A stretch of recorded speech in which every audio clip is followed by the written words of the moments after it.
नमस्ते बंधुरा আমার এই কালীবাড়িতে কেউ আকাশপথে আসতে পারে, কেউ জলপথে আসতে পারে, কেউ স্থলপথে আসতে পারে, কেউ রিকশায় চড়ে আসতে পারে, কেউ বা পায়ে হেঁটে আসতে পারে, কেউ সাইকেলে আসতে পারে, কেউ বাসে চড়ে আসতে পারে।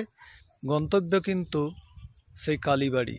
রাস্তা আলাদা আলাদা হতে পারে, সকলের গন্তব্য সেই কালীবাড়ি। ঠিক তেমনি ঈশ্বরকে পাওয়ার অনেক রাস্তা হতে পারে।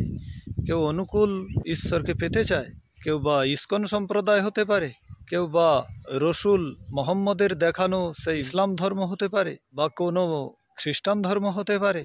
সকলের রাস্তা আলাদা আলাদা, কিন্তু গন্তব্য সেই ঈশ্বর, সেই আল্লাহ, সেই একই জায়গা।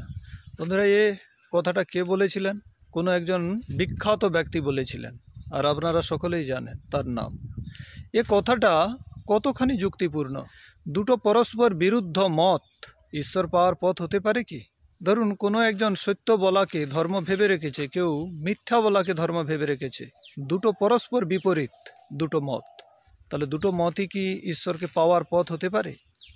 ধরুন, কোনো একজন বলছে যে অমুসলমানদের সাথে তুমি মিত্রতা করো না, লা ইয়াত্তাখিজুল মুমিনুন আল কাফিরিন ওলিয়া মিন দুনিল মুমিনিন।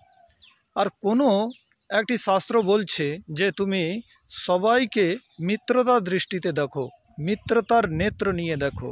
দুটো পরস্পর বিপরীত মত ঈশ্বর পাওয়ার পথ হতে পারে? একটু ভেবে দেখুন।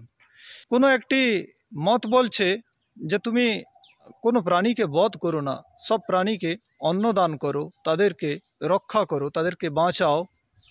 না কৃত্যা প্রাণীনাম হিংসাম মাংসম উৎপদ্যতে ক্বচিৎ ন চ প্রাণীবধঃ স্বর্গম তস্মান মাংসম বিবর্জয়।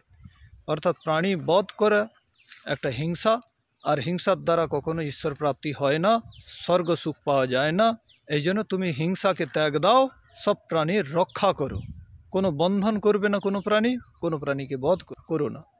আবার কোনো একটি সম্প্রদায় বলছে যে শুয়োরকে ছেড়ে দিয়ে বাকি সমস্ত প্রাণীকে তুমি বধ করে তার মাংস খেতে পারো। কি দুটো ভিন্ন ভিন্ন বিচার এক হতে পারে কি? ভাবুন, দুটো পরস্পর বিরুদ্ধ মত মান্যতা ঈশ্বর পাওয়ার পথ হতে পারে কি? কোনো একটি সম্প্রদায় বলছে কি সমস্ত মানুষের প্রতি তুমি প্রেম করো, জীবে প্রেম করে যেই জন সেই জন সেবিছে ঈশ্বর। আবার কোনো একটি সম্প্রদায় বলছে ফেহিজন সলখল্লা সুরুল হুরুল ফখতুলুল মুসরিকিন হেসু ওয়াজাতুমুহুম ওয়া খুজুহুম ওয়াহসুরুহুম ওয়াকুদু লহুম কুল্লা মারশদ। কুরআন মজিদ সূরা তওবা আয়াত নম্বর 5। সে বলছে তোমার 4টা মাস যখন অতিবাহিত হয়ে যাবে, যেখানে তোমরা কাফিরদের পাবে তাকে বধ করে দিও। প্রতিটি মোড়ে বসে থাকো, যেখানে কাফিররা যাচ্ছে আর দেখতে পেলে তাদের বধ করে দাও। এই ধরনের পরস্পর বিরুদ্ধ মান্যতা দুটোই কিন্তু ঈশ্বর পাওয়ার পথ হয়ে যাবে যদি যতমত ততপথকে আমরা স্বীকৃতি দেই, তাই না বন্ধুরা? তাহলে যতমত তত পথ বাস্তবে নয়, যতমত তত বিপদ। আর সেটা আমরা ভারতের মধ্যে দেখছি। ভাই, ভিন্ন ভিন্ন রাস্তায় যাওয়া ব্যক্তিদেরকে কোনো একটি রাস্তাকে গুন্ডা বদমাশরা ঘিরে নিয়ে হত্যা করে দিতে পারে, কারণ ভিন্ন মত ভিন্ন পথ হওয়ার ফলেই আজ হিন্দু সমাজ বিভাজিত হয়ে গেছে।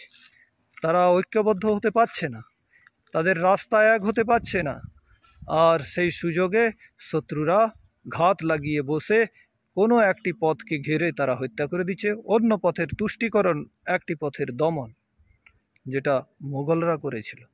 ভাই, বিভিন্ন গুরুর বিভিন্ন মান্যতা হওয়ার ফলে এক গুরুর শিষ্যদের তুষ্টিকরণ, অন্য গুরুর শিষ্যদের দমন করে তারা রাজনীতি করে গিয়েছিল, গোটা দেশকে দখল করে গিয়েছিল। আজও ভারতের মধ্যে তারা এইভাবেই ছড়াচ্ছে। তো এ ধরনের মান্যতা ভয়ঙ্কর বিপজ্জনক। যেখানেই এই মান্যতা থাকবে সেখানে তাদের অস্তিত্বের জন্য খুব মারাত্মক সেটি। তাই বন্ধুরা, যত মত তত পথ ভুলে যান, সঠিক মান্যতায় ফিরে আসুন। সেটা হলো এক বৈদিক মত, আর এক হলো বৈদিক পথ, সেটাই ঈশ্বর পাওয়ার পথ। অন্য কোনো মত পথ নাই। নমস্তে।